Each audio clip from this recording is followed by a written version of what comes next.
we need to have a conversation. Every single video that I've made over the last 2 weeks that had anything to do with Joe Biden or the debate about Joe Biden since the debate, I've set to friends only.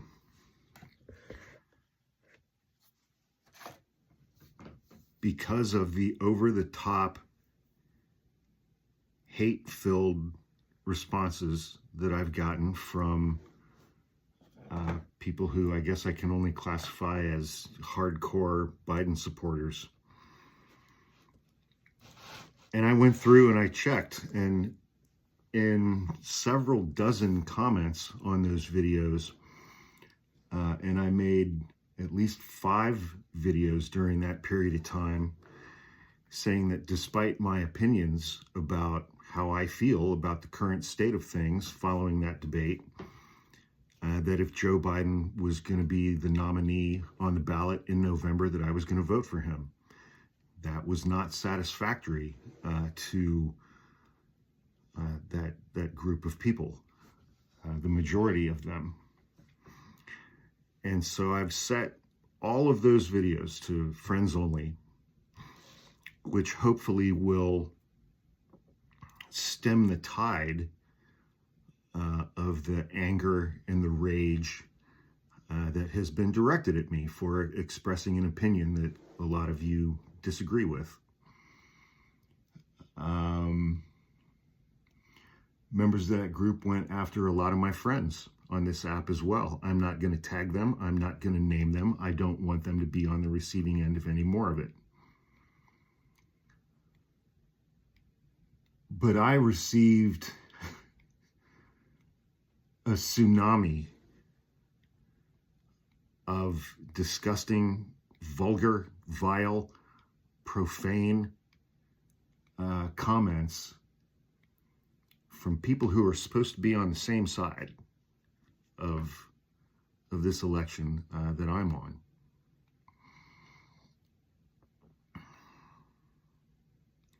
I'm still going to make those videos going forward, but every single one of them is going to be set to friends only.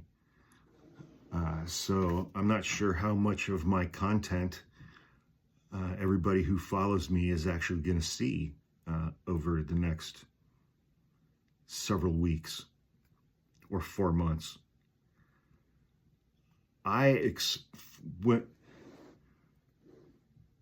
reluctantly supported Joe Biden in 2016. I thought he was too old back then.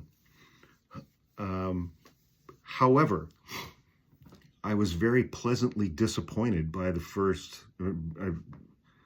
disappointed that I was wrong about him. And the first 2 years of his presidency turned out to be the most consequential of any president in my lifetime, frankly. He got more done in 2 years than any other president in my lifetime got done in 8. And during those first 2 years, you know, a lot of that was due to his partnership with Nancy Pelosi and her ability to run the House of Representatives, and his partnership with Chuck Schumer in the Senate as well.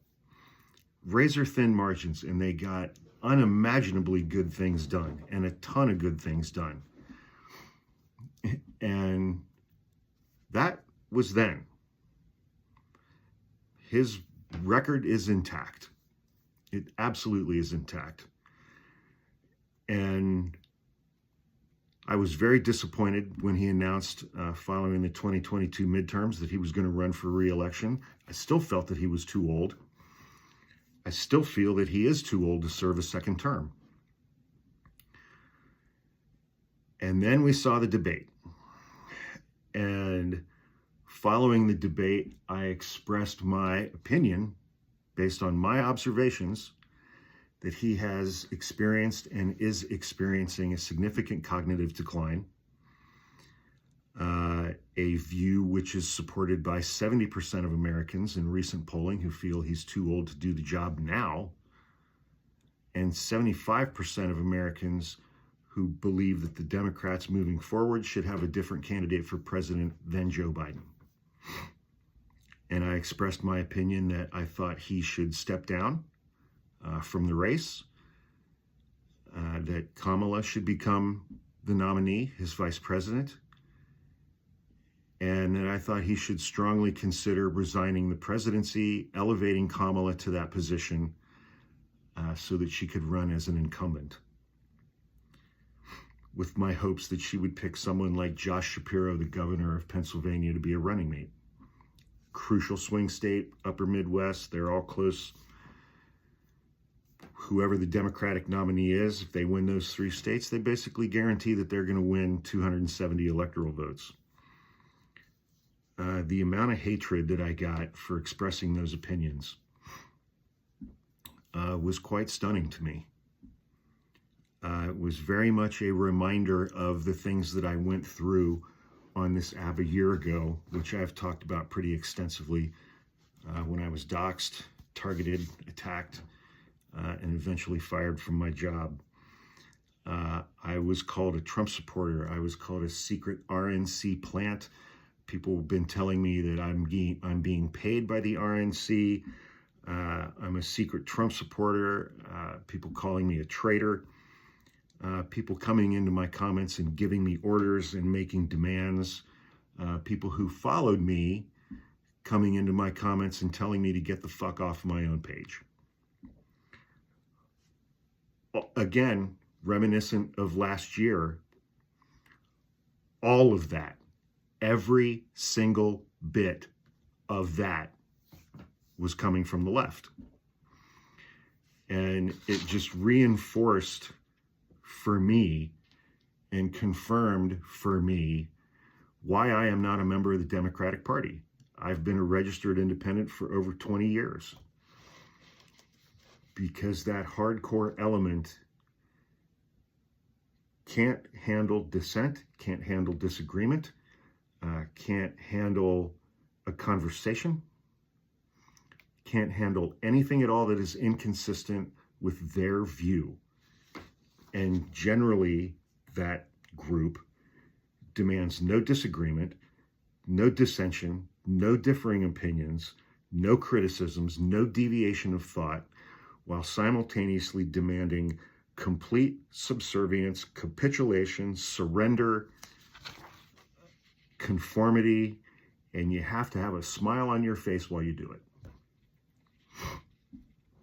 And I had the audacity to not do that. And it's been an extremely unpleasant week. It's been an extremely unpleasant week.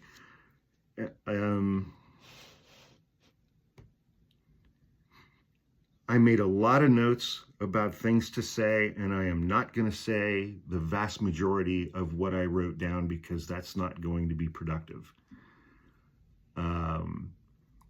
I have blocked over 600 of my own followers today because of what they came into my comments and said. And because I have set all of those videos to friends only, that freezes the comments on those videos. And now I can take my time and go through the comments on all of those videos and block the rest of my followers who came in and said those kinds of things to me on my own page. And I've now seen and experienced firsthand how that group, the hardcore Biden supporters, treats people who they think are on their own team, who they think are their own teammates. And I am not on that team. I am not on the re-elect Joe Biden team. I am on the beat, defeat Donald Trump team. And that's where I'm going to stay. And so Joe Biden will get my vote. You guys aren't going to get much else other than that from me between now and Election Day.